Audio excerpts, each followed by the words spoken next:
Hi guys, the NHS is struggling at the moment, nobody can deny that. But the reason it is in such a state is due to the choices of politicians who are ultimately responsible. This seems to be something that members of the public and commentators have forgotten. Radio presenter Ian Payne took a call from a member of the public who believes that the NHS should be run like a business. Now this is so wrong I can't put it into words, although I will try. Have a listen to this. On the Isle of Wight. Hello, Billy. Yeah, and lovely to talk to you. And to you. I just want to come from the point of view of a patient, because I've had experience in a number of different guises with different hospitals. Now, I was in High Wycombe about 3 or 4 weeks ago, and I woke up at 3 in the morning with incredibly excruciating pain in my abdomen, which turned out to be kidney stones.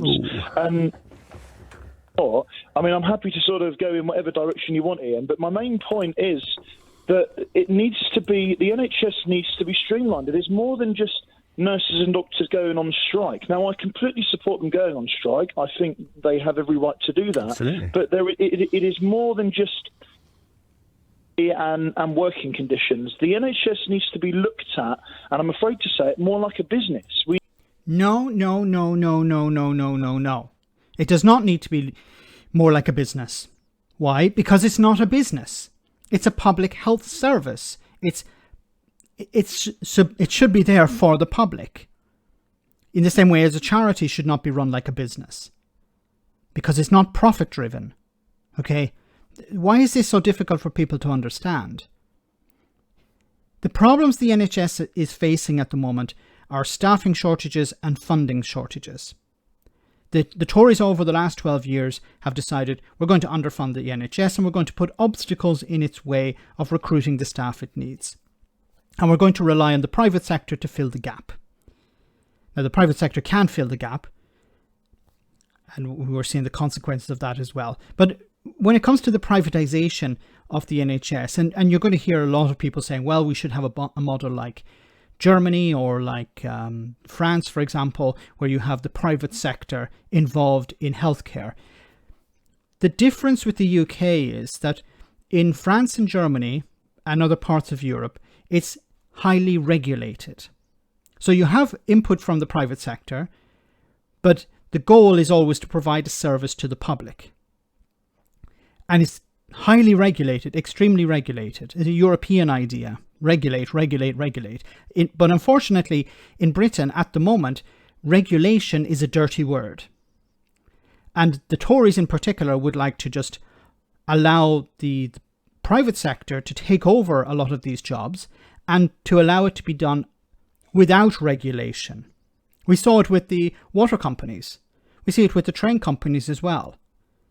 So these are able to operate in a way where there's no regulation. And what happens when you don't regulate the water companies? You end up with raw sewage being pumped into the sea. You would have the same with the NHS. You're not going to see the level of regulation as you see in France or Germany because it's not part of the Conservative Party's ideology. They're completely against the idea of regulations or strict regulations. That's why you don't want the privatisation of the NHS in the UK. It needs to remain public. And I struggle to understand why people seem to think going down the private route is the way. If it doesn't have the money it needs, it's because politicians have decided not to give it the money it needs. If it doesn't have the staff it needs, it's because politicians have decided we want to end freedom of movement, we want to make it more difficult for the NHS or other entities to have access to the staff they need. This is not the NHS's fault. We need a load of executives of experience in the business world going in to sort it out, because... No, you don't. Because what do they want to do? They want to turn it into a profit-driven enterprise. And that's not what the NHS is about. The problem is everything stems back to go to A&E. You ring up and you say you've got a tickly cough, and they say go to A&E, and you... Who's saying go to A&E? Because there are two services. There's 999 and there's 111. 111 is to provide support for people if it's non-serious. If you have a tickly cough, I really struggle to believe that the responder is saying, dispatcher I should say, is saying go to A&E.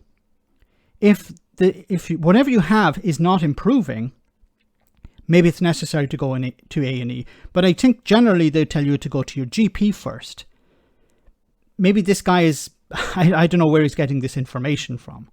You ring up and you say you've got a broken toe now. Well, I mean, it's a slightly different discussion, but I'm with you on it, and I've always said, again, with the background and understanding how it works, that the only way that the NHS can be fit for purpose and give anyone who needs life-saving treatment for free is that certain other procedures and operations and visiting the GP for non-essential advice, you have to pay for. If you do this, you need a bureaucracy behind that. This is Ian responding. He's going to go and say, well, we can have it means tested. Okay, if it's means tested, there's a cost that comes along with that. You have to decide who gets free treatment and who has to pay for it.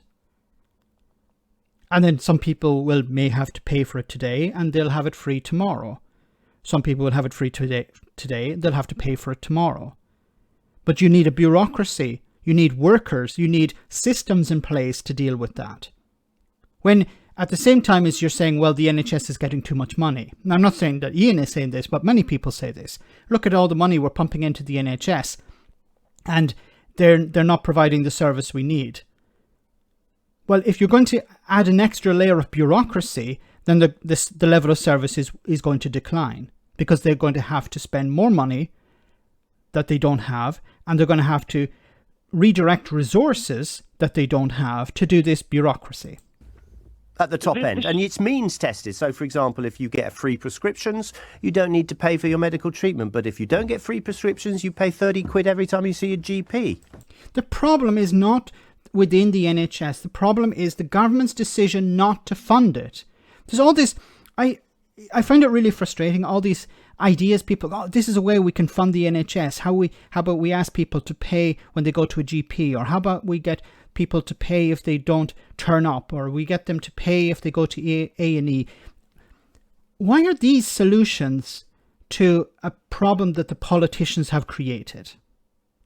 Why should the public have to fix the problem? When you have government ministers on over £80,000 a year, and that's their job. Their job is to fix this. It's not the public. It's not Joe Bloggs down the street, his job to fix this.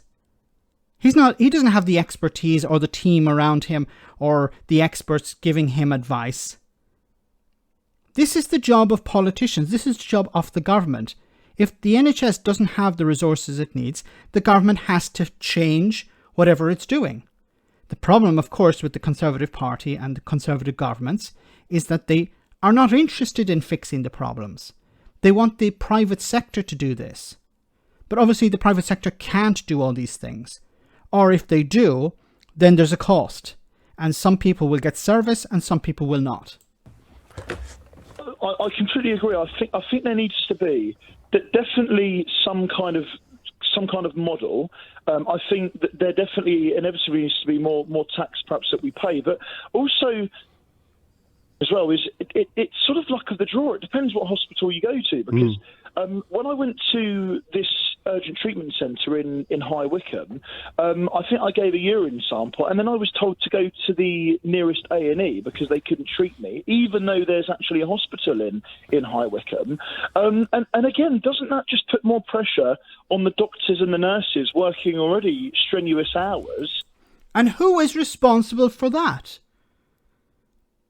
Really, who is ultimately responsible whether you can get A&E services in your local hospital or you can't, or if you can get certain treatments in your hospital, your local hospital, or you can't? Who is ultimately responsible for that? In a sense, he's correct that there is a sort of a postcode lottery. If you're born in the right place, you're going to get access to the better services. But that's because the politicians understand we need to maintain a minimum level in my area so that the people don't come knocking on my door saying, what the hell is going on here? Why isn't the healthcare service up to scratch? Or the particular politician doesn't get letters in the post complaining about the healthcare service in their constituency. But once again, I don't understand how people stop at the level of the NHS and don't ask questions about, okay, why is it like this? Who is ultimately responsible? Who should I be angry with?